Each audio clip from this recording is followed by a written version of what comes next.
Hello friends, कैसे हैं आप लोग। दोस्तों, आज 51st जो जीएसटी का एनुअल मीटिंग है वो हो गया है दोस्तों, और उसका प्रेस रिलीज हम लोगों के सामने आ गया है।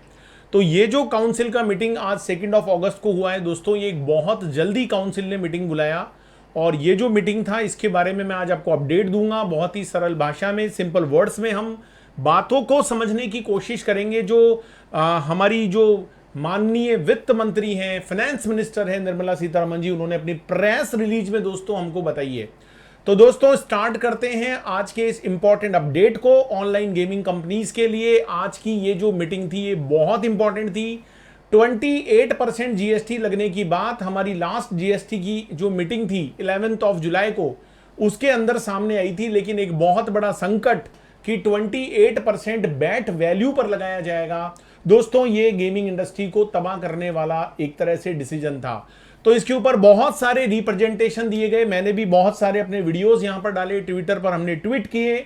और दोस्तों यहां पर जीएसटी काउंसिल ने रेट को बदलने का निर्णय नहीं लिया है, रेट वही रहने वाली है, दैट इज कॉल्ड 28%। लेकिन दोस्तों इंपॉर्टेंट बात यह है कि 28% लगेगा किस पर, व्हाट इज द वैल्यू जिसके ऊपर 28% लगाया जाएगा। तो जब मैं इस प्रेस रिलीज को सुन रहा था तो वित्त मंत्री ने 2 बार 3 बार इस लाइन को बार बार रिपीट किया और कहा कि भाई ये बहुत ही क्रूशियल लाइन है, बहुत ही क्रूशियल स्टेटमेंट है।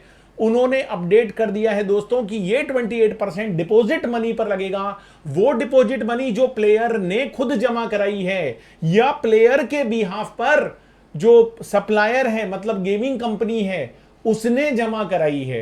तो दोस्तों यहां पर आप लोगों के लिए जो सबसे इंपॉर्टेंट बात सोचने की और समझने की है वो ये है कि यहां पर बहुत सारी ऑनलाइन गेमिंग कंपनीज अपने प्लेयर को बोनस देती हैं, रेफरल बोनस देती हैं।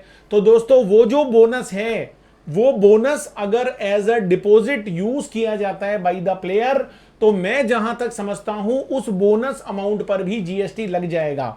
तो दोस्तों इसका एक रिटर्न डॉक्यूमेंट निकल कर आ जाएगा, तो मैं आपको फिर से वीडियो बनाकर अपडेट करूंगा। लेकिन जो आज की बात है उससे यह समझ में आता है, क्योंकि उन्होंने 2 बार इस बात को बोला कि पैसा चाहे प्लेयर ने जमा कराया हो या प्लेयर के बिहाफ पर कंपनी ने, क्योंकि कंपनी ये पैसा एज अ बोनस देती है। तो इसका मतलब सरकार ये कह रही है कि जो बोनस होगा, जो कमीशन होगा, जो बोनस रेफरल बोनस होगा जो प्लेयर को दिया जाता है गेमिंग कंपनी के द्वारा, उसके ऊपर भी 28% जीएसटी लगाया जाएगा। ऐसा बहुत सारे लोग सोच रहे थे कि भाई हम बोनस के रूप में दे देंगे, हम अपने कमीशन में से कुछ हिस्सा दे देंगे, तो इसका मतलब उस पर भी 28% जीएसटी दोस्तों लग जाएगा। इसके अलावा यहां पर यह भी अपडेट किया गया इस प्रेस रिलीज में कि ये जो अमेंडमेंट है दोस्तों, बहुत सारे लोग जानने के इच्छुक है कि भाई अमेंडमेंट कब से इफेक्टिव होगा। उन्होंने इस प्रेस रिलीज में कहा है कि ये 1 अक्टूबर से इफेक्टिव हो जाएगा, क्योंकि इसके लिए जो सेंट्रल का जीएसटी लॉ है उसमें भी बदलाव किया जाएगा और जो स्टेट के जीएसटी लॉ है उनमें भी बदलाव किया जाएगा।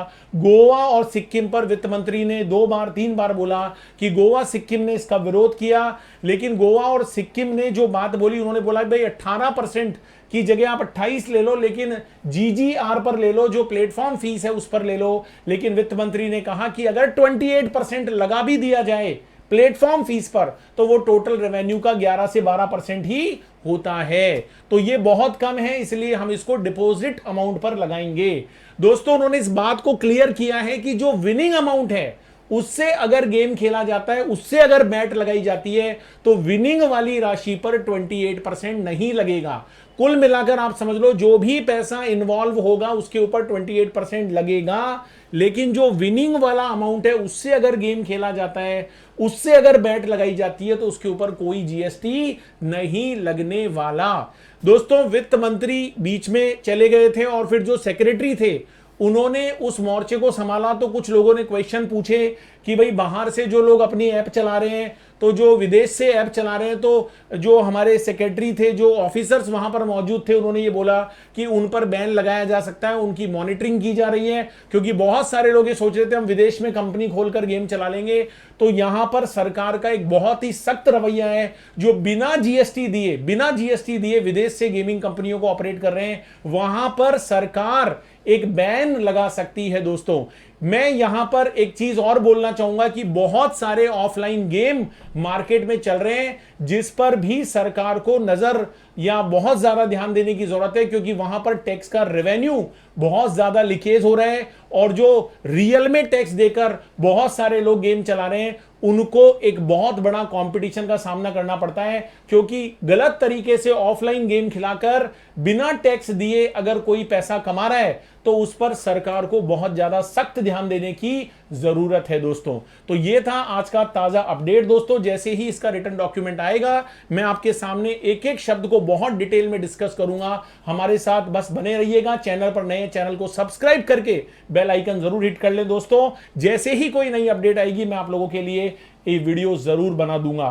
तो बस इसी तरीके से अपना प्यार बनाए रखिए दोस्तों, लाइक और शेयर करना ना भूलें और मिलते हैं दोस्तों फिर एक नई वीडियो के साथ। आप हमारे टेलीग्राम चैनल और व्हाट्सएप जो हमारा ग्रुप है उसको भी ज्वाइन कर सकते हैं। डिस्क्रिप्शन बॉक्स में दोस्तों लिंक है। बाकी किसी भी तरह की टैक्स एडवाइस के लिए आप मुझे व्हाट्सएप भी कर सकते हैं, जो कि मैंने डिस्क्रिप्शन बॉक्स में दे रखा है।